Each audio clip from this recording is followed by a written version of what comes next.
Hey guys, today I'm going to be doing my out-of-box review for the perfect grade Banshee Norn.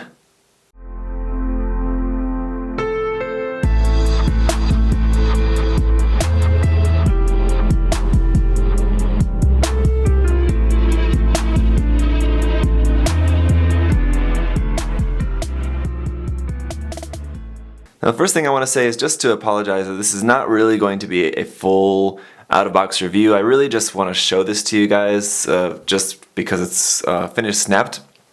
I unboxed it a while ago when I first got it, and then I've worked on it on a couple of live videos, worked on snapping that live for you guys, showing you the progress of that. Since then I've finished snapping it and it's just been kind of chilling here. I am planning to start working on painting this pretty soon.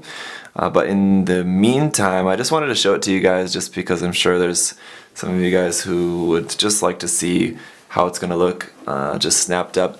I do have some LEDs installed, so you can see like some wires kind of poking out in a couple places. But I don't have all of the LEDs installed, so I can't light that up now at the moment either. Like I said, pretty much after doing this, it's going to go into the box for the moment, and then going to be starting to disassemble and start painting and all of that pretty soon. So just want to say as well before we move on that I have to give a huge thank you once again to MindFenix Hobby Store, my very generous sponsor, for sending me this kit to share with you guys. So there will be more of it. You will be seeing more of this, some work in progress videos on the painting of this coming up in the future. So just want to say a big thank you to them. If you guys are living in Australia, please do check them out and support them. So I don't have my turntable at the moment. Actually, this is the last video that I'm filming in my current apartment, about to be my old apartment. But let me just turn this around for you guys just to give you a look on the side here. It's not, I mean, it's nicely articulated, but you're really going to be pretty limited if you want to, especially if you want to keep it on the base here. It's pretty much like most perfect grades. It's going to be pretty much a brick kit. You're just going to want to stand it there on the stand, and that's pretty much it. You're not really going to do dynamic poses or anything with it, so I'm not really going to get too much into the articulation. Maybe in like the work in progress videos, maybe I'll show you some of the articulation about it. Otherwise, I'm sure there's other people on YouTube who have talked more about the articulation. I will say the Beam Magnum. Now, I'm not sure about the Unicorn because it doesn't have the revolving launcher, but now that it has the revolving launcher on there, the Beam Magnum is quite heavy. So, see, I don't want to take that off there at the moment. For the moment, I'm just going to leave that on there, sorry. But with the addition of the revolving launcher on there, it's got extra weight, so holding that in the hand, if you want to hold it up a little bit, or even just a little bit out like that, because it's quite long as well, you need to kind of have it at a little bit of an angle. Straight down, it's going to be touching the base, but you need to have it a little bit out. The problem is that the arm can hold the weight no problem because the arm is very strong, but the wrist cannot. The wrist cannot hold the weight, so the wrist is going to be like flopping down, holding the rifle. It doesn't really look good. So what I've done is just attach the rifle onto the back of the arm. You can do that just by a peg that's on the rifle. You can just attach it into the peg hole. Front of the arm if you want, it's the same hole, but that would look kind of silly. On the back of the arm though, I really quite like the look of that, so I think that's probably how I'm going to display it. I could glue the hand or pin the hand or some way to make it straight, but I really just kind of like it just there on the back of the arm. It looks pretty cool. If you guys don't remember, I think I've said this before, but my plans for this kit is just to, once it's all done and painted and everything, it's going to be displayed in unicorn mode like this. So this is pretty much the posing that I'm going to ultimately go for this kit. Now, on the other side, as you can see, the Armed Armor DE is also very heavy, so that is going to be weighing down the arm a little bit. If you want to have the arm just out a little bit like that, you're going to have to do some pinning or something on that because the weight of the shield is just going to bring it down a little bit. It doesn't look too bad, honestly. It's not bad.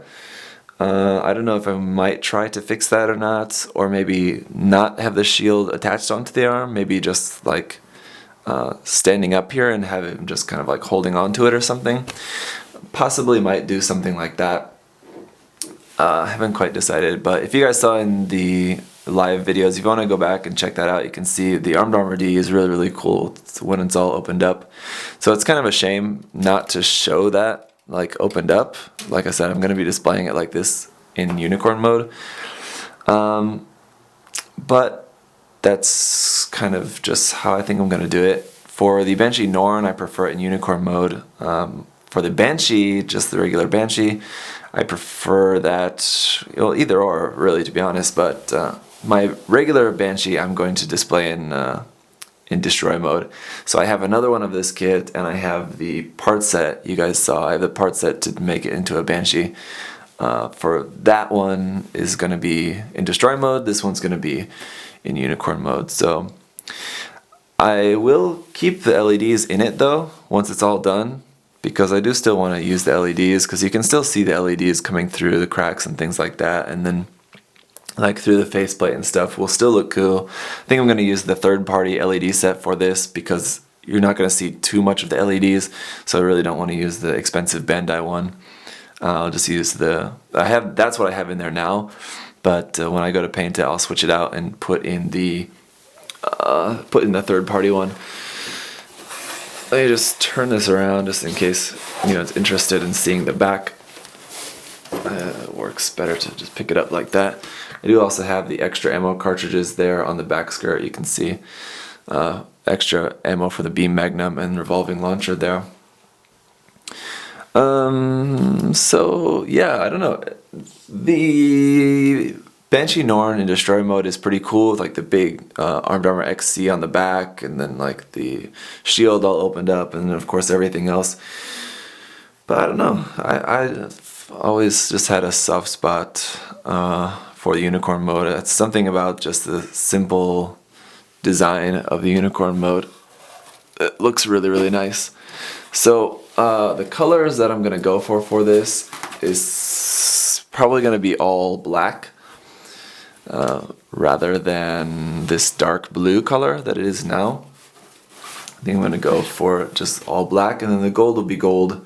And the Psycho Frame, I think I'm going to paint on the Psycho Frame, but like some clear orange. But again, probably not for this kit, for the regular Banshee. For this kit, I probably won't bother to doing anything with the Psycho Frame parts.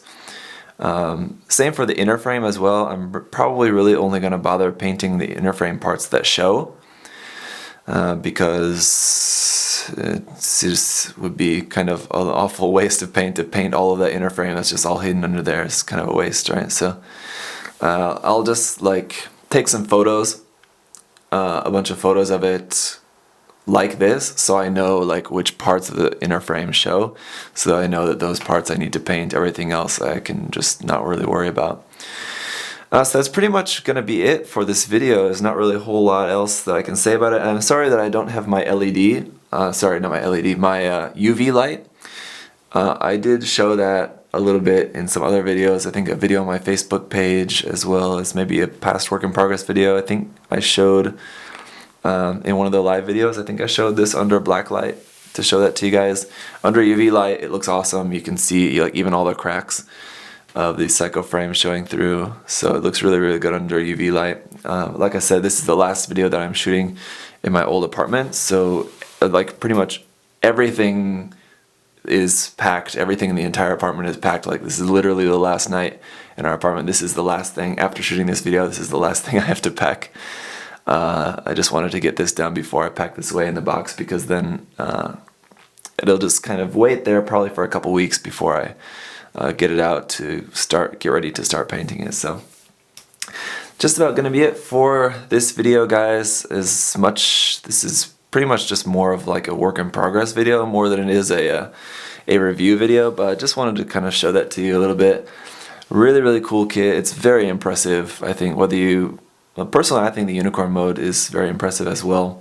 I love the gold faceplate there on it, just the gold here on the head, and the rooster V-fin is looking really, really nice as well. So it's really is a beautiful kit. So thank you guys for watching. If you have any other questions or comments about that, please let me know. I didn't really get into too much detail about the painting. There's other things I could say about the painting plans and like that for this kit, but we'll talk more about that in future videos, future work in progress videos. But yeah, just huge thank you to MindFenix Hobby Store. Like I said, if you guys are in Australia, check them out. And other than that, gonna call it a night, guys. Thanks for watching. See you later. Bye bye.